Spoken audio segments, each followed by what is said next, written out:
शादी में आई चुड़ैल। पन्नपुर नाम के एक गांव में शादी चल रही होती है।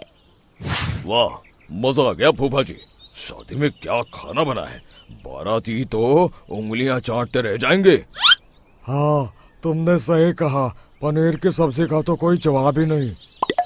दूसरी तरफ पंडित जी फेरों की तैयारी कर रहे होते हैं कि तभी वहाँ एक चुड़ैल आ जाती है। अरे मर गया रे, ये चुड़ैल यहाँ क्या कर रही है? अरे दिवाकर जी, ये आपकी कौन सी रिश्तेदार है? अरे मुझे क्या पता, क्या भाग्यवान, कहीं ये तुम्हारे मायके से तो नहीं आई है।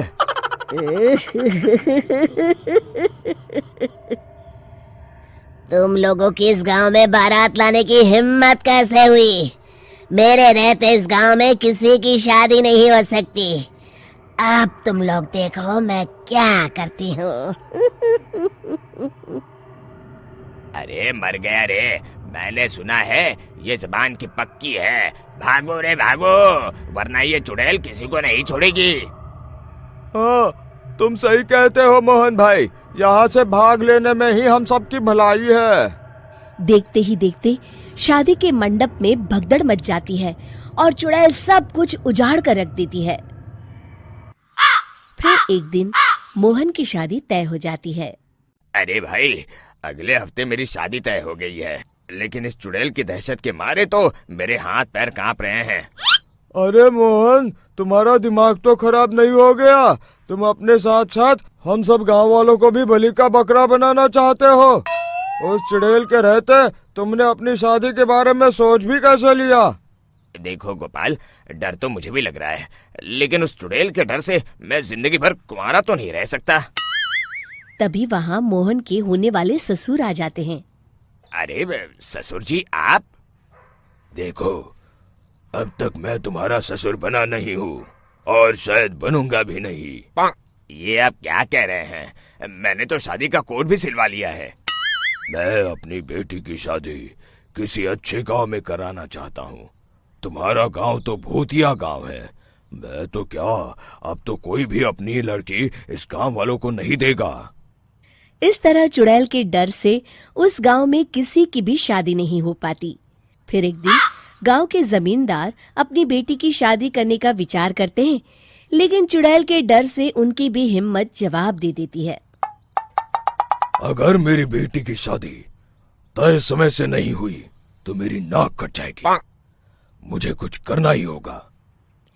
एक सलाहकार के कहने पर जमींदार काशी से एक बहुत ही नामी तांत्रिक को अपने घर बुलवाते हैं, जो भूत चुड़ैल को पकड़ने में माहिर माना जाता था। जमींदार साहब, आप चिंता मत करिए। इस गांव की सीमा में प्रवेश करते ही मुझे उस चुड़ैल के बारे में सब पता चल गया था। आप उसे जल्दी से जल्दी कैद कर लीजिए ताकि मैं अपनी बेटी की शादी कर सकूं।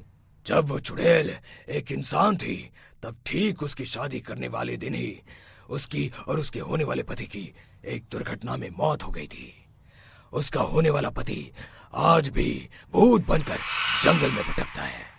इसलिए जब तक चुड़ैल की शादी नहीं हो जाएगी, वो किसी और की भी शादी नहीं होने देगी। ये आप क्या कह रहे हैं? अगर वो भूत भी हमारे गांव में आ गया, तब हमारा क्या होगा? ये आदमी बीच में बहुत बोलता है, इसे बाहर निकालो। उसके बाद तांत्रिक बताते हैं कि अगर उस भूत के साथ चुड़ैल की शादी करा दी जाए तो वो चुड़ैल हमेशा हमेशा के लिए उस गांव को छोड़कर चली जाएगी। जमींदार साहब, आप अपनी बेटी की शादी की तैयारी शुरू कर दीजिए। मैं कुछ गांव वालों को अपने साथ लेकर उस भूत को ढूंढने जंगल की ओर जाता हूँ। इस तरह जमींदार निश्चित होकर अपनी बेटी की शादी करवाने लगते हैं, लेकिन तभी वहाँ चुड़ैल आ जाती है। मैंने तुम गांव वालों को समझाया था ना कि इस गांव में कभी कोई शादी नहीं करेगा। लगता है तुम लोग मुझे हल्के में ले रहे हो। चुड़ैल जमींदार की बेटी को उठा लेती है।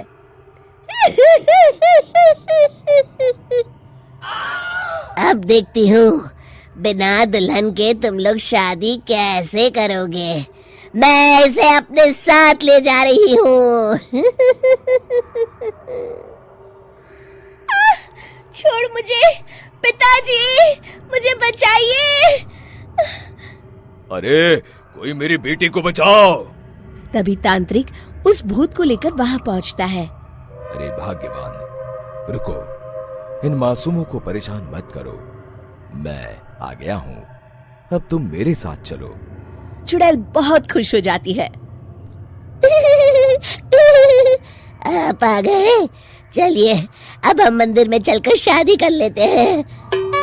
अरे अरे अरे अरे, ये क्या कह रही हो? मंदिर में जाके दोबारा मरना है क्या?